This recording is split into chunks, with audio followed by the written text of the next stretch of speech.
Hey guys, I'm Sky, and welcome to the first installment of my thoughts on Thursday. This is Thursday, so we're going to be talking about a topic where I give you my thoughts. It's going to be an editorial and an opinion piece, and it's going to kind of work like a podcast. So if you're cool with that, just listening to my beautiful voice for just a few minutes here, then I'm going to, talk to you about something. And that something, that topic, as you clicked on the video, you saw, we're going to be talking about the difference between roguelikes and roguelites. Right, so this video shouldn't be too long because there's basically one major difference that differentiates this genre. Pretty much everything they share in common, except for this main one factor. I think most people will agree on this, even though we all pretty much disagree on this genre naming. Basically, roguelites are going to be the action-based games. These are going to be real-time rogue type of games. And then we have roguelikes, which are a little bit more similar to the original Rogue, because the original Rogue was turn-based. So if a game is turn-based and focuses on strategy, then it is a roguelike. All right, so now, in explaining that, let's actually go back to the history books and let's go look at what the original Rogue was truly like. So, the original Rogue actually didn't do that well. I mean, it wasn't super-duper popular. It's pretty cool, though, that we, in modern gaming, we can go back into a genre, basically a genre-defining game such as Rogue, and then bring it to life, really, with new graphics, new entirely game modes and gameplay. However, sometimes it gets a little bit confusing whenever a new genre is reinvented or invented, and then it's like, what do we call this game? What do we call that game? Because it seems like every little mechanic is, genre-defining, but it's really not to some people. Anyways, so basically, I think the main culprit here is that Binding of Isaac. It was a very popular roguelike game. It was definitely advertised as a roguelike game. However, it is very different from the original Rogue. The original Rogue is a dungeon-crawling video game first developed by Michael Toy and Glenn Wichman around 1980. It was a favorite on college Unix systems in the early mid-1980s, which is cool in part due to the procedural generation of game content. That's right, ladies and gentlemen, procedural generation, the randomness, the creation of content as you are playing it was a huge boon to Rogue and the genre now. So in roguelikes and roguelites, that is true.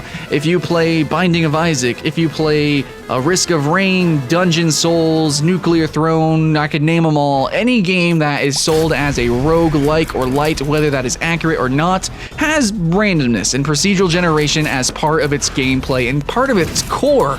And mechanically, that's like the point of Rogue. It's a big adventure game where you go and explore, maybe you pick up items, there's some sort of progression of some kind, there's some sort of like traversal, like you actually are moving through a game world and you are doing things, and if you die, it's all over. That's it. That's the main thing of Rogue, is that it's an adventure. If you die, it's over. As in, that's a permadeath. Like, GG, man, you have to start all freaking over. Essentially, every session of play, you kind of have to restart. Like, you have to completely, it's new. However, some games kind of change that. Now, this is where I have a problem with Rogue. See, the original Rogue was text-based, as in the graphics were text. They were literally like numbers and letters. Like a zombie was a Z, like that. Like that's how the game was presented. And many of the mechanics of Rogue was due to the limitations of the hardware and the software and the times, And that's true for many games that weren't just Rogue. I mean, for instance, for Pac-Man, there was no saving. In fact, many games, even up to the Super Nintendo and Sega, you had to use passwords to get back to the level that you were at. So a lot of what made Rogue was because of limitations. Though, I mean, previously in previous videos, I definitely said how pixel art was the same way, right? Pixel art was a limitation of the times. However, in modern times, we realize that it's an art style. So, people who are purists to the Rogue, everything Rogue, basically, they wanted their own genre that was very similar to Rogue, just better, and that emphasized those mechanics. So, turn-based mechanics. However, I don't think they agree with text-based. I think we have agreed that we can use our own graphics now, but still, it being turn-based and a game being action-based does totally fundamentally change the game. It changes the mechanics, it changes the game feel, so it does make sense that there should probably be a differentiation, maybe in genres, potentially. So yeah, a game like Binding of Isaac, which is not turn-based, which is incredibly action-based, being sold as a roguelike, even though Rogue really feels totally different, yeah, I guess it can wrestle some jimmies, you know what I'm saying? But to me, and I think many people who are just getting into the genre are a little bit confused because many of these games, like Risk of Rain, Dungeon Souls, Binding of Isaac, they sell themselves. Sometimes it's developers, the publishers, sometimes it's just reviewers, but a lot of people are selling these games as roguelike because they have permadeath. Now, I'll admit that roguelike and rogue type of games are kind of being overused. A lot of games are saying that it's rogue, even though it's not really, just because it does have permadeath.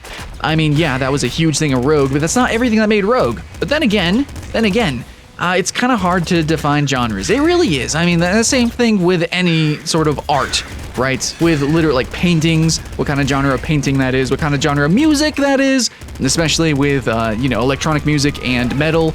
It's, wow, so many genres. And with games, of course, with any sort of art, it's hard to define and constrain. It's important though. It is important to have genres, to help sell things, to help make people aware of what games they might want to play. I mean, that's why I did my top 10 roguelites. Yeah, because a lot of people wanted to play games kind of similar to Binding of Isaac or whatnot. So they wanted to see similar games and they want to, play them. So having that genre name does help them. I'm sure that most people who like Binding of Isaac probably would not like games that were actually like Rogue, the turn-based system. Now, the problem with this two-genre system, though, with roguelites being action-based, mechanical, and then we have roguelikes, which are more strategic and slow-paced and turn-based. The problem is that some games actually really do walk on the fence of those two genres. They really do blend it. And the main one that I can think of is a game that I actually did a Let's Play of, and I really love it. I think it's a lot of fun. But that's going to be Dungeon of the Endless. You see, it's pseudo turn-based, and what I mean by that is that at any moment your character can move around, and you can actually shuffle around different units, and all the action takes place in real time. Like monsters actually do damage in real time, and your character does damage in real time, and you can move around and dodge and stuff. The issue though is that it also is turn-based because it's wave-based. Okay, whenever you open a door, it procedurally generates that room. And then it procedurally has a chance.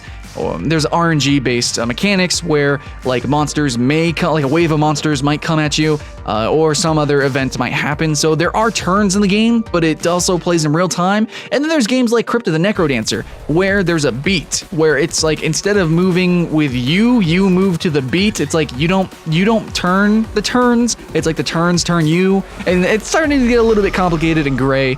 And that's my problem with the two genre system. And then somebody's probably going to invent another genre like Rogue Hype, which would be like a hyperactive version of Rogue. I don't know, but basically, guys, all you really need to know is that roguelike games, you really cannot be faulted for saying Binding of Isaac is roguelike, because it really is just like Rogue, except it focuses on mechanics, because in the modern day, with our modern machines, we can do that. We have physics-based gameplay, and yeah, we can have even more random procedural generation. We can even have random physics. So I just don't see why it's wrong to say that it's roguelike. But if you go to forums, and especially Reddit, you're gonna need to go to the subreddit Roguelike and then Roguelite. Like if you do a Let's Play of a Roguelite, like I did, Dungeon Souls, I tried to go on Roguelike, the subreddit.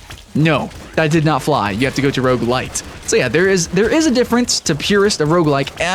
The problem though is that I don't think that there's a very popular roguelike game. I think Crypt of the Necrodancer might be that game, kind of, but until we really see a very popular turn-based roguelike game, I don't think people are really going to get it. Now, Darkest Dungeon is actually coming out soon, and I think that's probably very, very close to being roguelike. Even though it's not top-down like the original Rogue, it's actually side-to-side, it's horizontal, it's not isometric or anything like that. Like most Rogue games are isometric, but still, it's still very mechanically similar to the original Rogue, so I think maybe that might work. You know, there's Darkest Dungeon, you have Crypt of the Necrodancer. I don't know, there's a couple of games out there that are becoming a little bit more popular with roguelikes, but a game that is just like Rogue, a lot of this whole genre is really obscure.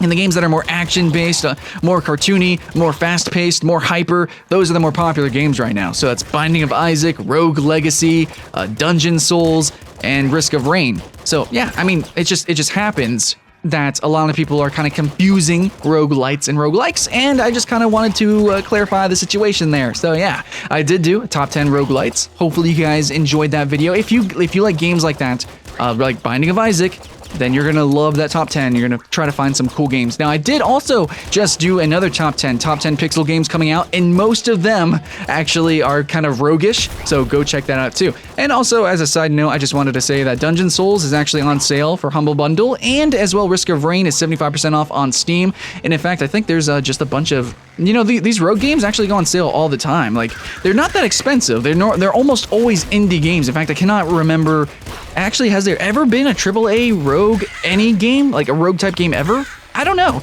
They're almost always indie games because it's a really weird niche genre. And a lot of retro games, I think retrospectively, we can go back and call them roguelike, like Ghost and Ghouls. So, yeah.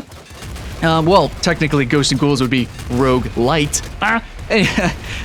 But if you guys have any games that you have played that you enjoyed as roguelike or roguelite, please clarify which genre that game was, and then tell us why'd you like it in the comments below. For me personally, I liked Ghost and Ghouls. It's a roguelite type of game. It plays kind of like Rogue Legacy, actually. It's a side scroller. And you know, that's another thing. Why are some games roguelites? Why can they be called roguelites when they're side scrollers and not isometric? Right? Like, I mean, if Binding of Isaac was the defining roguelite and it was isometric top down, then why is Rogue Legacy allowed to be called roguelite as well? I'm just saying, for people who like to nitpick genres, just saying. Basically, guys, in the end of the day, yes, roguelite and roguelike have differentiations, light being action-based, and the latter, well, the whatever, just, it doesn't matter. You know, it doesn't matter. Action, not action, to me, it just doesn't matter. They're rogue type of games. And the only reason that Rogue was the way it was because mechanically and physically it just couldn't handle doing more. And I bet if it could do more, it would have done more. I'm just saying, nitpicking genres. But if you go into forums, you do need to know the difference. So hopefully you know the difference now. Yeah, okay, so that's it, man. That's all I got to say. That was my little thoughts on the difference between the different rogue genres, roguelike and rogue-like. Getting tongue-tied because fuck it. I think we're done here. Thanks for watching. I'm Skynet. This was Thoughts on Thursday. Check out every Thursday. Well, you can hear my thoughts. Kind of like a podcast kind of thing. Yeah, I think it'll be fun. What do you guys think? You want to like and subscribe for that? All right. Thanks for watching. I'll see you again next time.